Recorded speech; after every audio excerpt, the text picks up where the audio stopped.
কলা তো সবাই খান, কিন্তু নরসিংদীর সবরি কলা না খেলে আপনি কখনো কলাই খাননি। সুযোগ পেলেই আমরা চলে আসি বন্ধু রাসেলের এলাকায় 100% ফ্রেশ এবং কেমিক্যাল মুক্ত সবরি কলা খাওয়ার জন্য। এই হচ্ছে আমার বন্ধু রাসেল। আর কলা খেতে খেতে মনে হলো ঝাল চা হলে সেই হতো।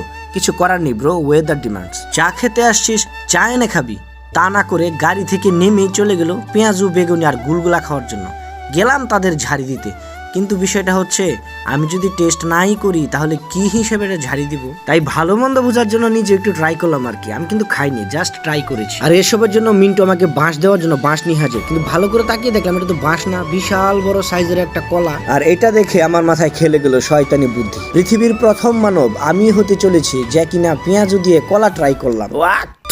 এত বাজে খেতে, ছি ছি, আর খাবোই না, চলে যাচ্ছি চা খাওয়ার জন্য। এইটা আমাদের বাড়ি থেকে বেশ খানিকটা দূরে, গাজীপুর জেলার কাপাসিয়া থানার সিঙ্গা বাজার। এই চাচার এখানে প্রায়ই আমরা চা খেতে আসি।